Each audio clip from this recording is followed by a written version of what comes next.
that I am not a lawyer. The following video does not constitute legal advice in any way, shape, or form. I don't even play a lawyer on the internet. If you need legal advice for GDPR compliance or in general, please consult a real lawyer to get qualified legal advice.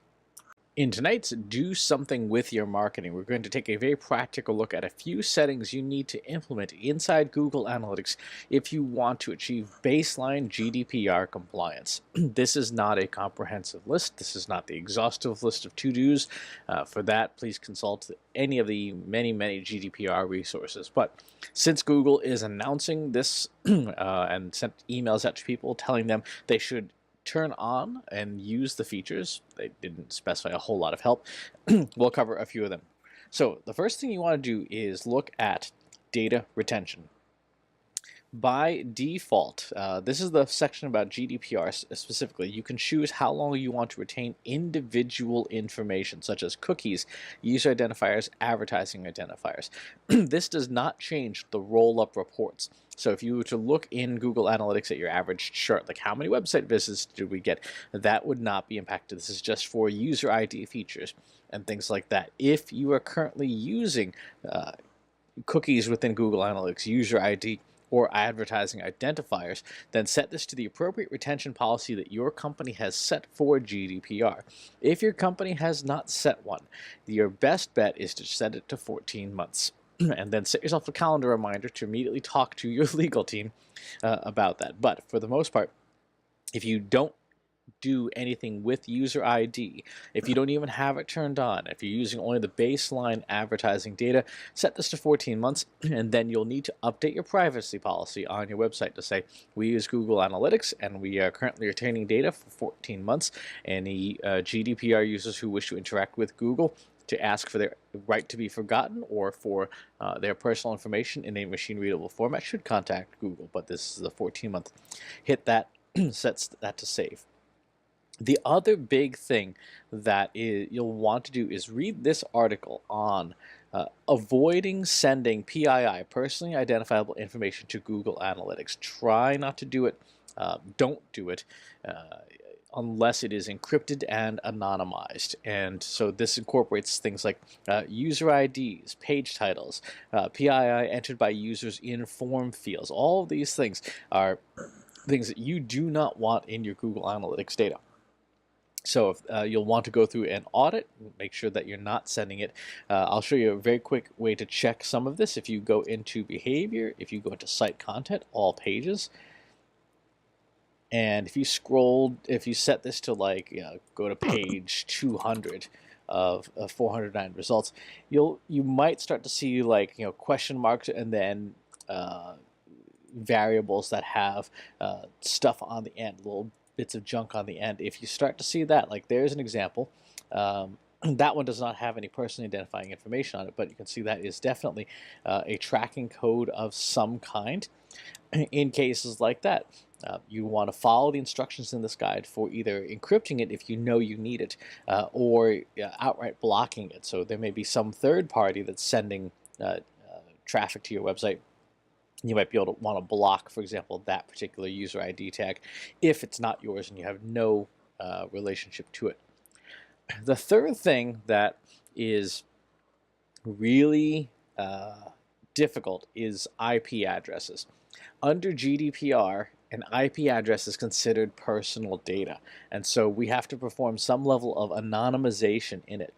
Now, if you're using Google Analytics and you're not using Google Tag Manager, this is the time to switch over. You absolutely positively should be using Google Tag Manager because it allows you to turn on a lot of these features very easily, site-wide, and only have to do it in one spot. Otherwise, you risk having to potentially go to multiple pages on your website just to figure out where things are located. So IP anonymization is not going to turn off all geographical data. What it's going to do is, if you think of the standard 4-part IP address, it's going to chop off the last set of numbers. So let's give you just a very quick example of what an IP address would look like. You might have something like 172.16.2.145. That would be an IP address. Anonymized, what Google Analytics does now is it chops off that last digit and just makes it a 0 all the time. So there could be multiple IP addresses at this company or building or whatever, but it's all going to come out as a 0 on the end. For 99% of Google Analytics users, it's not a big deal. You won't notice any change, and the only thing that might be slightly different would be slightly less accuracy on geography. So you might not get the exact city. You might get a region instead. But if you are trying to enforce GDPR compliance and you're using Google Analytics, you will have to anonymize IP addresses. So let's go into Google Tag Manager. I'm going to click on my Google Analytics install. Here you can see Google Analytics. I'm going to edit this, and I want to turn on override settings. I want to go to more settings. I want to set fields to set. I want to add a field called anonymize IP, and I want to set this to true. When I do this, I hit save, and now I hit publish. I have now anonymized IP addresses, so I'm no longer storing a GDPR piece of sensitive, personally identifiable information. Now, obviously, my analytics will be a slightly less imprecise, but I am now compliant with that particular piece. So those are some of the important things that you need to do inside your Google Analytics to get it to a minimum level of compliance, in addition to updating all your policies, your governance, and stuff like that to make sure that your business is compliant. Now, again, as we saw from the video this past week, if you are 100% sure GDPR will not apply to you because you are neither a processor nor a controller of any data of anybody within the EU, of physically located there, then these steps may be unnecessary. For me, I'm going to go to acquisition. I can go to audience. I'm going to go to geography. I'm going to go to location. And just in the last week on my website, I have users who are located within the EU. I have 35 users from France alone, and that means GDPR, at least in some ways, applies to me. Look at Europe, 589 users in this past week. That means GDPR applies to me, and that means that even if this is my personal website, I need to make sure that I am compliant. Now, we have not talked about things like your WordPress install, your content management system, all that stuff. That is a separate discussion, but this is what you need to do for the bare bones in order to be compliant. The other thing I would strongly recommend is go through all of your settings. This is a great time to review your settings, to go through who has access to your account. Are there people who have access to you that shouldn't have access? Go through all these settings. Are you collecting data that you don't need? For example, let's look at data collection here. Remarketing and retargeting and advertising reporting. If you don't do this stuff and you don't need it, turn it off. There's absolutely no need to collect data unnecessarily. It just slows down the system, and it subjects you to additional privacy policy stuff that you need to disclose to your users.